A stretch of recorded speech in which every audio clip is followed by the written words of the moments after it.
사랑과 은혜가 풍성하신 하나님 아버지, 지난 한 해 동안 저희 삶을 세밀하게 인도해 주시고 희망찬 2020년 새해 아침을 허락하심에 무한한 감사와 찬양을 드립니다.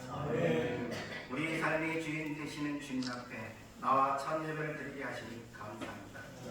지난 한 해를 돌이켜보면 수많은 위험과 어려움 속에서도 주님이 보호해 주셨음을 고백합니다.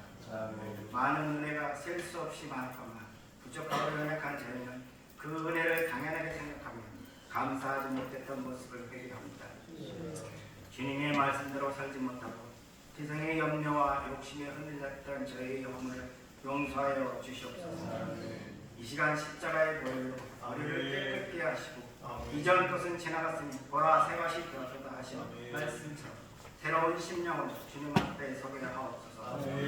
새해를 맞이하며 저희 생각과 계획을 내려놓고 이 한 해의 주인 되시는 주님께 삶의 모든 주권을 올려드립니다. 가야 할 길을 스스로 청하려 하지 않고 주님의 말씀 앞에 멈추고 기도로 선택하게 하옵소서. 성공보다 순종을, 결과보다 믿음을 택하는 한 해가 되게 하여 주시옵소서. 새해에는 우리 교회의 모든 성도가 하나님과 더욱 깊이 동행하는 한 해가 되기를 기도합니다. 각 가정마다 주님의 평강이 넘치게 하시고 세상의 가치가 아닌 하나님의 말씀으로 삶을 세워가게 하옵소서.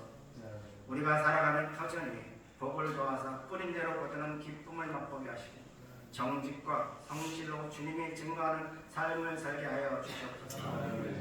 이 재단 위에 세워진 능석교회가 이 시대의 소망이 되기를 원합니다. 진리의 빛을 비치며 지역사회의 사랑을 실천하는 공동체가 되게 하옵소서. 올 한해도 말씀에 굳게 사는 교회가 되게 하시고 사람의 생각이 아닌 성령의 인도하심을 따르는 공동체가 되게 하옵소서. 담임 목사님과 전도사님에게 영육간의 강건함과 하늘의 지혜를 더하여 주시고 이 모든 성도님들이 각자의 자리에서 사명을 감당하게 하옵소서. 이 나라와 민족을 위해 기도드립니다. 이 나라와 민족을 긍휼히 여기시어 정치, 경제, 사회의 모든 영역 속에서 공의와 정의가 흐르게 하시고 평화의 길로 인도하여 주시옵소서. 대통령과 의장들에게 겸손한 마음과 올바른 판단력을 허락하여 주시고 고통받는 이웃과 약한 자들의 신음소리를 외면하지 않는 긍휼의 나라가 되게 하여 주옵소서. 오늘 강단에서 생명의 말씀을 선포하시는 담임 목사님께 성령의 능력을 더하여 주시옵시고 그 말씀에는 저희의 마음같이 목도와 같이 되어 올 한해 30배, 60배, 100배의 결실을 맺게 하옵소서. 예배를 위하여 보이지 않는 곳에서 헌신하는 모든 손길에 주님의 크신 은총을 더하여 주시옵소서. 예배의 시종을 주님께 의탁하오며 우리를 주에서 구원하신 예수 그리스도의 이름으로 간절히 기도드립니다. 하나님의 말씀은 신약성경 마태복음 9장 35절에서 38절까지 9장 35절에서 38절까지 신약성경 14페이지가 되겠습니다.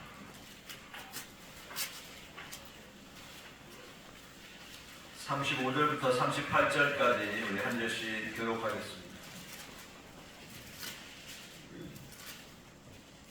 예수께서 모든 도시와 마을에 두루다니사 그들의 회당에서 가르치시며 천국 복음을 전파하시며 모든 병과 모든 약한 것을 고치시니라.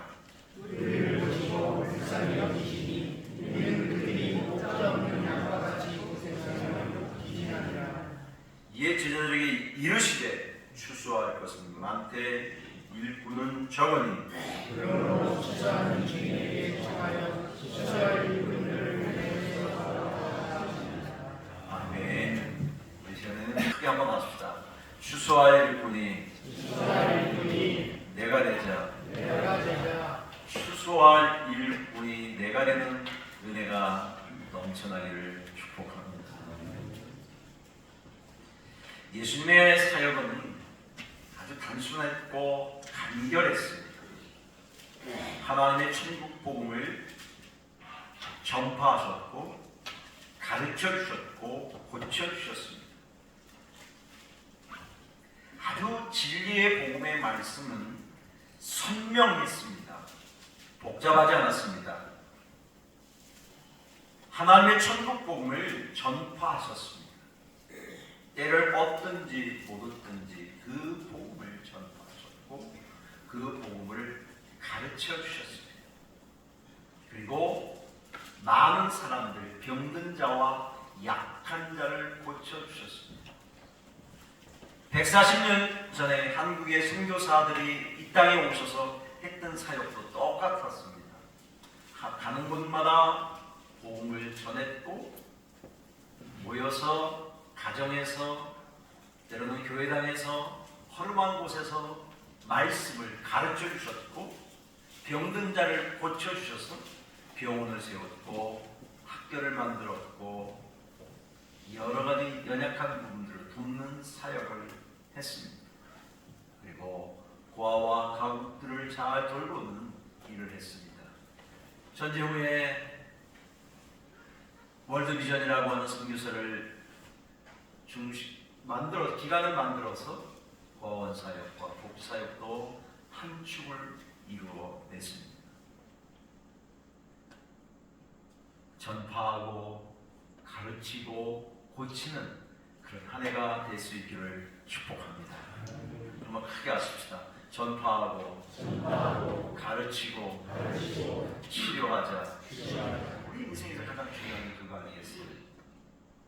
말씀을 잘 전파하고 가르침을 받고 가르치고 그 다음에 병든 자와 약한 자를 치료해주고 보호하는, 요즘 힐링이란 말을 참 많이 하잖아요. 고쳐주는 예수님의 사역은 우리 인생을 전인적으로 구원해 주셨던 것이죠. 그래서 우리 주님이 우리에게 부탁하신 것이 너희들이 이 땅에 나가서 수송할 일꾼이 되어야 된다. 영적인 수송, 그것도 일차적인 거고, 영혼들에 대한 아픔과 상처를 어루만지고 고쳐주는 것도 우리가 해야 할 몫이고, 정말 빵이 필요한 사람에게는 먹을 것을 주어서 그에게 아픈 마음과 배고픔을 해결해 주는 사역이 우리 교회의 사역이 되어야 될 줄 믿습니다. 전인적인 거죠. 예수님이 이 땅에 오셔서 한 일이 바로 그것이기 때문에 추수할 일꾼은 어떤 누구만이 아니라 우리 모두가 감당해야 할 일인 줄 믿습니다. 사명이란 말, 미션이란 말은 어떠한 사람에게만 특별하게 주어진 말이 아니에요. 우리 모두에게 주어진 말이에요. 옛날에 국가대표 축구 중에 수비를 잘 때 이영표라는 선수가 있어요. 참 믿음이 좋은 친구인데 그 친구가 특별히 젊은이들의 사역들을 잘하고 간증도 하고 은혜 같은 또 글도 아주 잘 쓰더라고요. 얼마 전에 그런 간증을 들었더니 이런 얘기를 했어요. 사명에 대해서 얘기할 때 내가 옛날에는 국가대표 선수로서 축구 선수로서 대한민국 국기를 달고 앞장서고 이런 것이 내가 사명이라고 생각했는데 요즘에 아이를 양육하고 키우는 그런 시간을 보니까 제일 큰 사명이 뭐냐, 집에서 애들 돌보고 학교 데려다주고 다시 집에 데리고 오고 아내를 한 가정의 남편으로서 돌보는 일, 아이들 돌보는 이런 것이 너무너무 큰 사명인 것을 알게 되었다. 여러분, 사명은 누구에게만 특별히 부여된 일이기도 합니다. 그러나 우리 모두에게 하나님이 어떤 사명을 주셨어요? 아버지로서, 어머니로서, 교회의 성도로서, 직장에 다니는 직장인으로서, 사업체에 또 사업을 하는 사람으로서 여러분을 그렇게 부르셔서 거기에서 살게 된 것, 그것이 하나님 주신 내 사명인 줄 믿고 나아가시기를 주의 이름으로 축복합니다. 그것이 우리 사명이에요. 그러니까 성도들의 사명은 뭐냐면 예배하는 사명은 예배가 얼마나 필요한지. 며칠 전에 얼마나 추웠어요. 구역 예배를 드는데 이석 권사님 연세가 높으신데도 거기서 기다리고 계시더라고요. 그럼 제 마음이 막 급해지더라고요. 좀 빨리 가서 춥지 않게 모시고 와야 되겠다. 거기 기다렸다가 타고 오셔서 예배를 드리고 또 가시고, 그런 모습이 얼마나 귀한지. 그것이 내 인생의 사명을 완수하는 일인 것을 믿으시기를 바랍니다. 사람마다 다 달라요. 큰 일이 있는가 하면 작은 일이 있고, 엄청난 일이 있는가 하면 별로 아무것도 아닌 일이라고 생각되는 것들이 있어요. 하나님이 어떤 때는요 우리의 생명을 오래 살게 하시기도 하고 어떤 때는 아주 짧게 인생을 살게 할 거예요.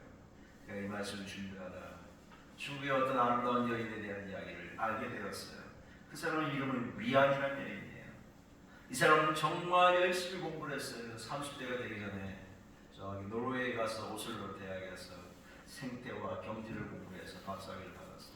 그래서 그 푸틴이라는 중국의 대학에 30이 되기 전에 교수로 왔어요. 열심히 일했어요. 프로젝트를 나라에서 준 것도 자기도 열심히 했어요. 그런데 얼마 안 가서 이 여인에게 돌이킬 수 없는, 더 고칠 수 없는 암이 발견됐어요. 아이가 돌이 같지않았어요. 사랑하는 남편도 있었어요. 그때부터 이 위안이라는 여인은 내 인생을 어떻게 할까 정리할까 그런 고민하기 시작했어요. 그러면서 그는 후회하지 않았고 내게 준 이 시간들을 사랑해야 되겠다고 생각했어요. 그래서 사람들에게 글을 올리기 시작했어요. SNS를 했어요. 블로그라고 하는 것은 자기의 글을 내가 어떻게 지금 살고 있는가를 소상하게 이야기했어요. 그는 이렇게 글을 썼어요. 사람이 잘 살아간다는 것은 누군가의 마음에 씨앗을 심는 일인 것 같습니다. 어떤 씨앗은 내가 심었다는 사실조차도 까맣게 잊어버릴 때도 있는데 이 씨가 쑥쑥 자라서 커다란 나무가 되기도 합니다. 살다가 혼자 비를 맞는 쓸쓸한 시간을 맞이할 때 위에서 어떤 풍성한 나무가 가지와 잎들로 비를 막아주며 그때 알게 되었습니다. 그때 내가 심었던 사소한 씨앗이 이렇게 넉넉한 나무가 되어서 나를 감싸주는구나. 운명이 나에게서 모든 것을 빼앗아 간다고 해도 결코 빼앗지 못할 한 가지가 있다. 그것은 바로 내가 선택할 권리다. 사랑할 권리다. 내 생의 마지막 순간까지 내 삶을 선택할 수 있는 최후의 권리를 나는 행사할 것이다. 나는 포기하지 않을 것이다. 오늘 우리에게 주어진 삶을 사랑할 것이다. 그것이 내가 오늘 살아야 할 이유이다. 이렇게 이야기했어요. 그래서 유명한 말을 썼어요. 이렇게 사랑은 나중에 하는 것이 아니라 지금 하는 것이라고. 살아있는 지금 이 순간에. 그래서 저는 여러분에게 이렇게 외치고 싶어요. 사랑을 지금 하시길 바랍니다. 한번 옆에 있는 분들에게 이렇게 인사합시다. 사랑을 지금 하겠습니다. 여러분의 섬김, 여러분의 위로, 여러분의 나눔, 여러분의 섬김과 아름다움을 지금 하시기를 주의 이름으로 축원합니다. 앞으로 시간이 되고 여유가 있고 돈이 생기고 뭐가 생기기 아니라 지금 하는 거예요. 지금 여기에서. 그래서 신앙은 항상 실천적인 결단이라고 하잖아요. 지금 여기에서 하는 거예요. 그래서 우리의 삶은 영원한 지금을 살아가는 거예요. 영원이라는 시간을 지금 당겨서 오늘에 살아가는 거예요. 그래서 하루가 되어서 영혼을 이어가는 거예요. 그래서 베드로전서에 있는 것처럼 주의 시간은 천년이 하루 같고 하루가 천년 같다는 말이 그런 거예요. 그러니까 오늘 이 주어진 시간. 그래서 여러분 내가 오래 산다, 짧게 산다. 그것을 하나님 허락하신 영역 안에서 사는 것이고 하나님이 허락하시면 그렇게 가는 거고 저와 여러분 지금의 삶을 사랑해야 될 줄 믿습니다. 지금의 시간을 소중하게 여기고 지금의 시간을 정말 불꽃같이 여기게 돼. 불꽃같이 여기게 돼. 마치 가장 소중한 시간. 지금 살아난다. 여러분 제가 말씀 준비하다가 하루가 몇 시간이 될지 계산해 보니까 8,760시간이 1년 365일 하루 24시간 계산하는 거예요. 근데 여러분 내가 하나님 앞에 예배하는 시간이 얼마 정도 될까요? 따지고 보면 몇 시간 안 되더라고요. 내가 다른 사람 사랑하고 섬기는 시간 몇 시간이 될까요? 1년이 굉장히 짧은 것 같은데 8,760시간이라는 건 꽤 긴 거예요. 근데 나는 그 시간을 어떻게 쓰고 있는가 한번 보세요. 정말 의미 있고 보람되고 가치 있고 좀 더 창조적이고 영혼들을 살리고 다른 사람들을 격려하는 시간을 얼마나 쓰고 있는지.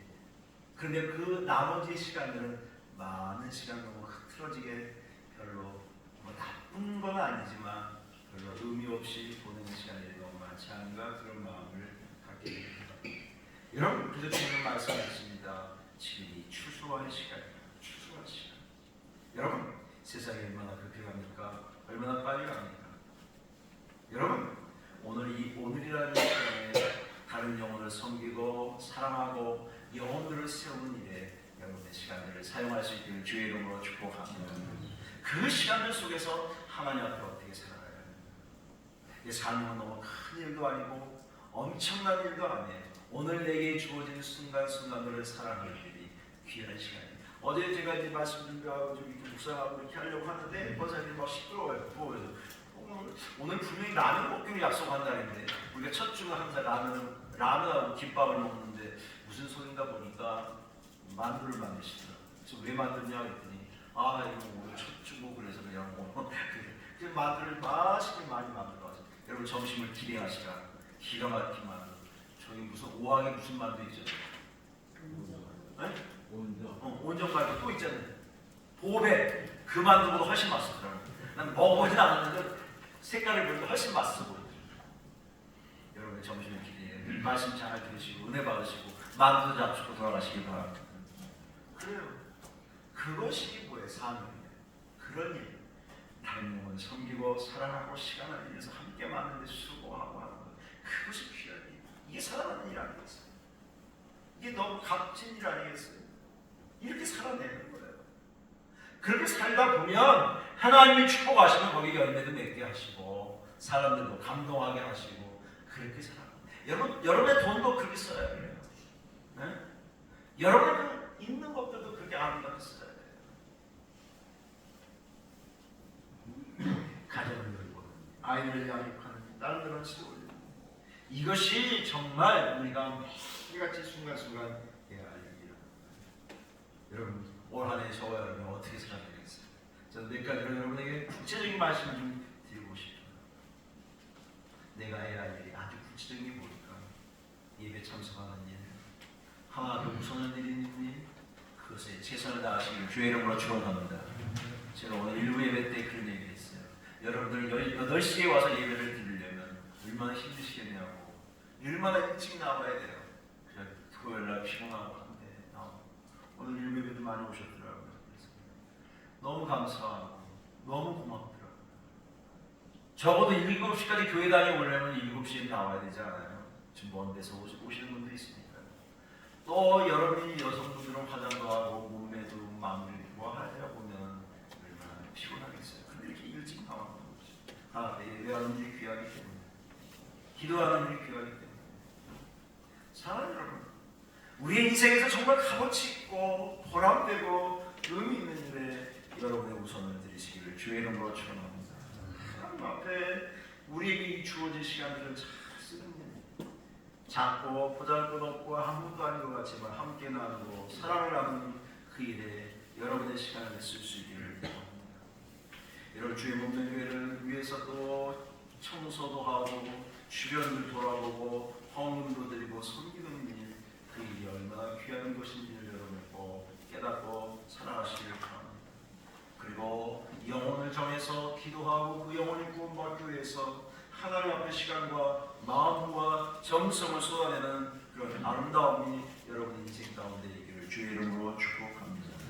그러기 위해서 우리가 어떤 마음을 빚진 자의 마음을 좀 가져야 합니다. 바울이 그랬잖아요. 나는 복음의 빚진 자로 살겠다. 복음의 채무자로 살겠다 그런 말이에요. 채무자는 그 빚을 갚기 위해서 수고하잖아요. 돈도 아끼고 절약하고 그걸 어떻게 갚아내야 된다고 하는 그런 생각을 갖고 있죠. 땅끝까지 이르러 이 복음을 전하야겠다.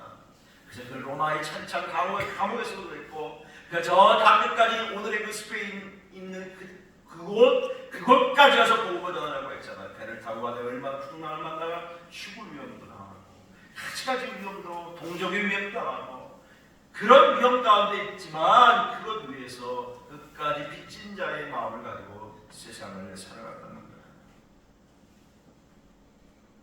초능력적인 사람은 세 가지의 태도가 있다고 해요. 하나는 우선순위를 정확히 정하는 사람, 그리고 두 번째는 타인과 절대 비교하지 않는 사람. 우리 한국 사람들은요 나쁜 습관이 하나 있어요. 자꾸 뭘 얘기하면 그것만 얘기하고 누구네 이랬는데 우리 이게 왜 누구네는 왜 자꾸 거기에 들어가는지 모르겠어. 그냥 누구랑 살지. 남편들이 가끔가다 신경질 내는 게 뭔지 아세요? 여보 저기도 저쪽 거기 가서 살지. 화가 나면 그런 얘기 하고 싶단 말이에요. 그러지 마세요. 그냥 우리 집이 있는 거 내가 있는 거 이게 귀한 거잖아요. 내가 이게 귀한 거. 제가 어떤 유튜브를 하나 봤는데 의사가 제일 싫어하는 단어가 딱 세 가지인데 저기 병원 같은 데는 이러더래요.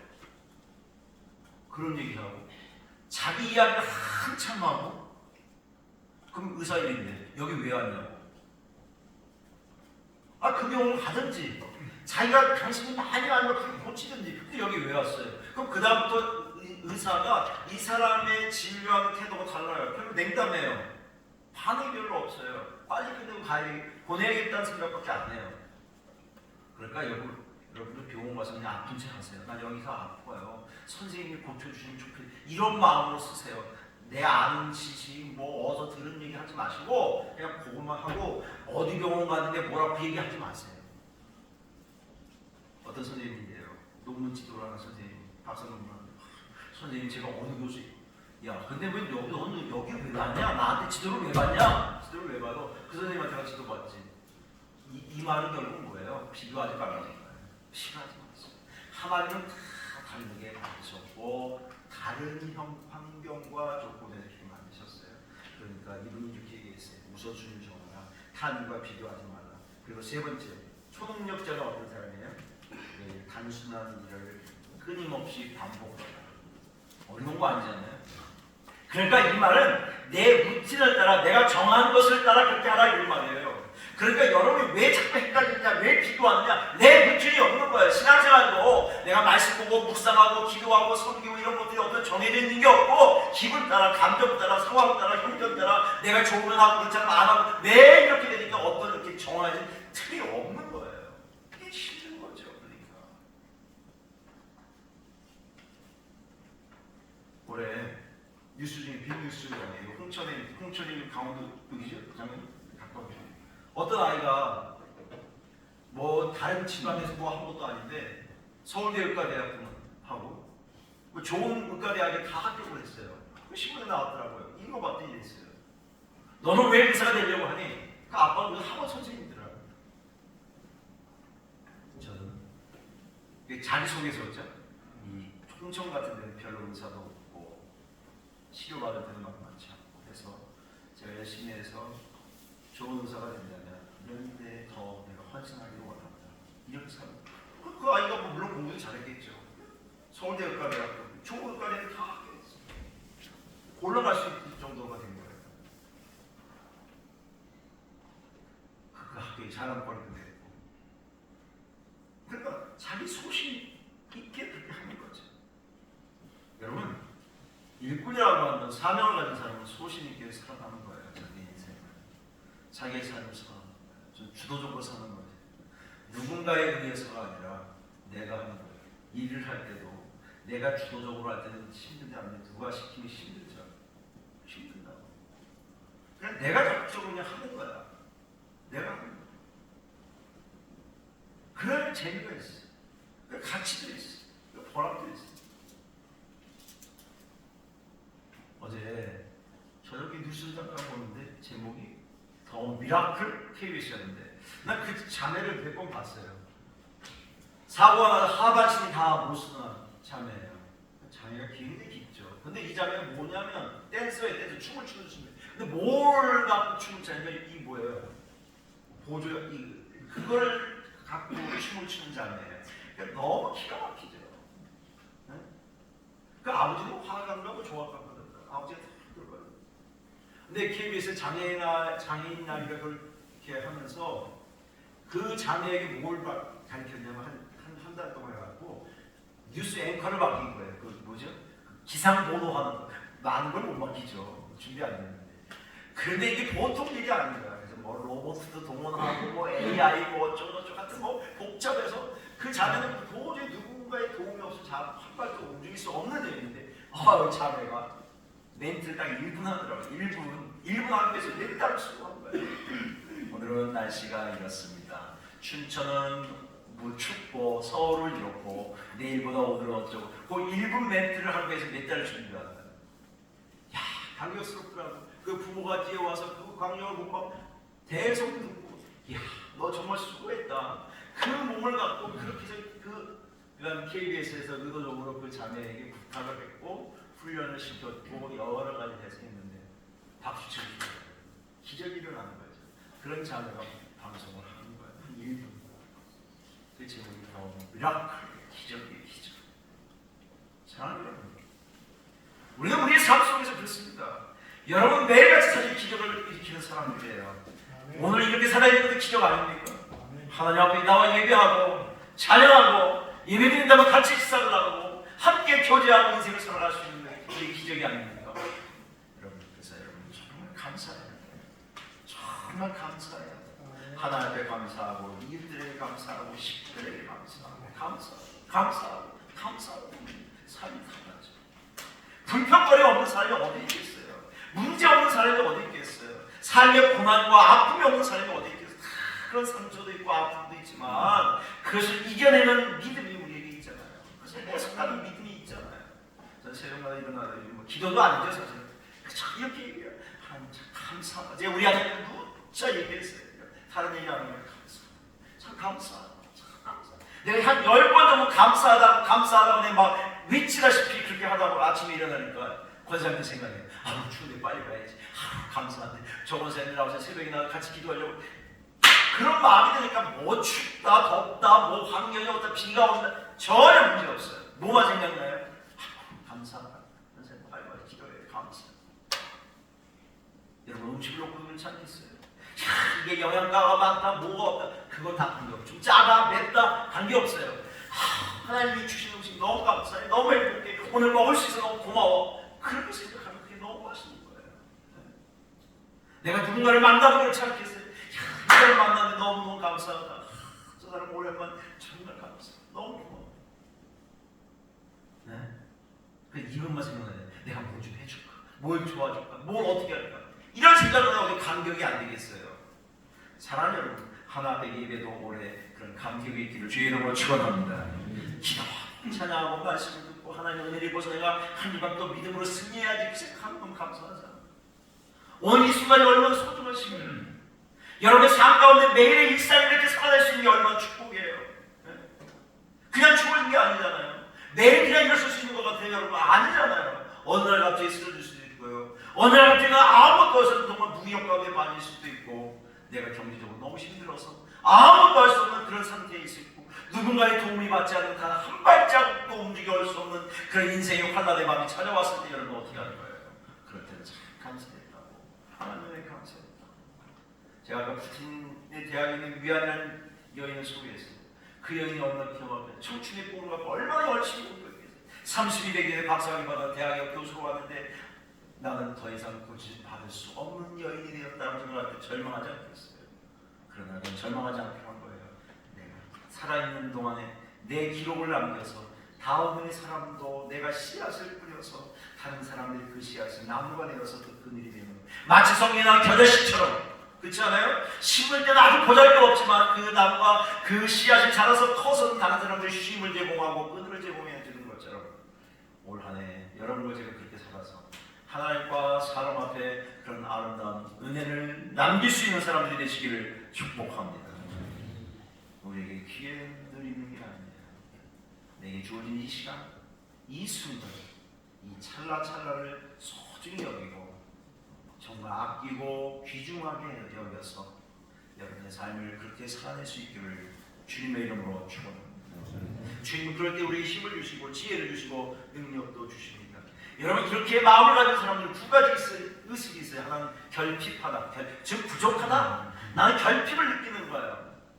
결핍을 느낄 때 무엇이 있냐면 우리에게 그것을 해야겠다고 하는 긴박감이 생겨요. 예전에 우리 월드컵에서 우리나라가 4강을 했을 때 그 감독 이름이 누구죠? 잘하시는 히딩크가 뭐라고 그랬죠? 그 뭐라고 그랬어요? 막 8가 16경을 하고 8을 나는 뭐예요? 승리에 배고프다. 아직도 배가 고프다. 아직도 결핍하다는 거 아직도 여기 최종까지 이르지 않았다. 그 유명한 말이 돼버렸잖아요. 나는 아직도 승리에 배가 고프다. 결핍을 느끼는 거예요, 사람이 결핍을 느낄 때, 부족함을 느낄 때 그것이 잘 해석이 되고 제대로 적용돼야 더 발전하는 겁니다. 어떤 분야도 마찬가지예요. 결핍 의식이 없으면 사람들은 됐어, 이 정도면 됐지, 뭐 이 정도면 괜찮지라고 더 이상 발전이 안 되는 거예요. 계속해서 결핍 의식. 우리나라 요즘 반도체나 이런 것에 지금 중국의 뭐 대만의 TSMC인가 그게 뭐 전 세계를 지배한다잖아요. 그 황이라는 사람, 젠슨 황이라는 사람, 대만 사람이 어떤 사람이 그는 아주 가난했어요. 아버지가 뭐 별로였어요. 그 일찍 유학 가가지고 정말 나쁜 학교가 나왔거든요. 중고등학교도 그렇고 대학도 그렇고. 포기하지 않고 그가 그렇게 해서 지금은 전 세계에서 몇 번째 재벌이 됐잖아요. 우리나라도 얼마 전에 왔었잖아요. 사랑하는 여러분, 우리에게 믿음이 있고 소망이 있다면, 하나님에 대한 감사가 있다면 여러분의 인생을 결코 포기할 수 없습니다. 여러분의 주어진 삶을 사랑할 수 있기를 바랍니다. 여러분의 현실을 그냥 인정하십시오. 그냥 긍정하십시오. 여기서 내가 할 일이 뭘까? 다른 사람 비교하지 마십시오. 다른 교회와 비교하지 마십시오. 다른 가정과 비교하지 마십시오. 내가 할 수 있는 것만 찾으세요. 내가 잘할 수 있는 것만 최선을 다하세요. 그러면 하나님께서 결과는 하나님이 하세요. 우리 결과만을 위해서 사는 사람 아니에요. 그 과정을 그렇게 사랑하다 보면 하나님이 동행하시고 도와주셔서 힘주시면 일하게 될 줄 믿습니다. 주님이 일꾼을 맡기시고 일하게 할 때 마태복음 28장에 뭐라고, 내가 모든 것을 땅의 권세 하늘의 권세를 다 주신다고 약속했어요. 마태복음 28장 마지막 18절에 20절까지 보면 권세를 다 주신다고 했어요. 그래서 영혼을 구원하고 섬기고 사랑하고 위로하는 일에 여러분의 삶을 살아낼 수 있기를 주의 이름으로 축원합니다. 이제 마지막으로, 그렇다면 기회가 우리에게 많지 않은데 우리는 어떻게 해야 될까? 두 가지를 해야 합니다. 두 가지. 여기에서 최선을 다해, 여기서 최선을 다해, 여기에서 최선을 다하십시오. 사람들이 가끔가다 그런 일 있죠. 에이, 이거 하다가 때려치고 다른 일 한번 잘하면 또 잘해요. 여기에서 정말 뿌리를 내리고 최선을 다해야 또 다른 데 가서 최선을 다하시죠. 예전에 아침마당이라는 프로그램에 이런 친구가 나왔어요. 장신대학에 나왔는데 전도사님 됐는데 이 친구가 희귀병에 걸렸어요. 서울대학병원에 오랫동안 했어요. 정말 기적적으로 고침을 받았어요. 그래서 이 친구가 뭘 했냐면, 서울대학병원의 소아과 병동에 희귀병 어린아이들이 많아요. 걔네들을 좀 도와줘야 되겠다. 그래서 자원봉사를 시작했어요. 그래서 그 아이들, 일찍 죽는 아이들이 많아요. 그래서 그 아이들 소원을 들어주기로 했어요. 너 못하는, 너 꿈이 뭐냐? 난 유명한 사람 한 번만 만났으면 좋겠어요. 그러면 이 친구가 연결을 해서 그 친구를 만나게 해줘요. 너 무슨 선물 갖고 싶으냐? 그럼 그것도 어떻게 연결해가지고 이렇게 자원봉사를 하게 되었어요. 그래서 자기는 그런 사명을 깨닫고 나중에 신학교를 가게 됐어요. 그러면서 지금도 정기적으로 가서 서울대학병원의 희귀병 환자, 소아 환자들을 만나서 그들을, 누가 제일 좋아하느냐? 그들 부모가 제일 좋아해요.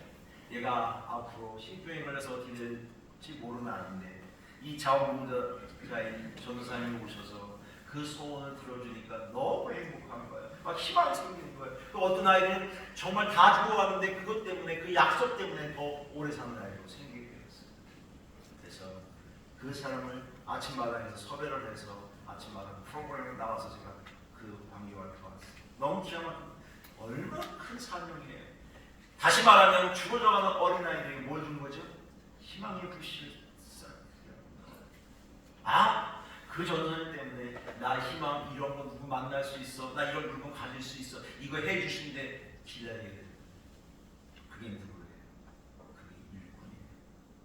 사랑하는 여러분, 사랑하는 우리 능서가족 여러분, 올 한 해 정말 수고 많이 하셨는데 하나님이 주신 26년도도 내가 하나님의 추수한 일꾼으로서 여러분의 있는 위치에서, 여러분의 가정에서, 여러분의 직장에서, 여러분의 삶의 자리에서 정말 사명을 잘 완수하고 하나님께 신실하게 살아내는 우리 모두가 다 되시기를 주님의 이름으로 축복합니다. 기도하겠습니다. 하나님 아버지 감사합니다. 올 한 해 참 믿음으로 살았는데 참 부족하고 죄송한 것뿐입니다. 그럼에도 불구하고 우리를 여기까지 인도하신 우리 아버지 감사하고 또 감사합니다.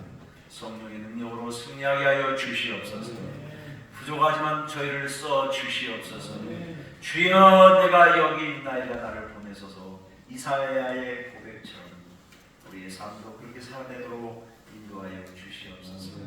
여러 가지 모양의 수고하고 헌신하는 그 손길들 기억하시고 풍성하게 하시며 만족해 하시며 마치 씨앗을 뿌리는 자처럼 올 한 해 살아가도록 인도하여 주시옵소서.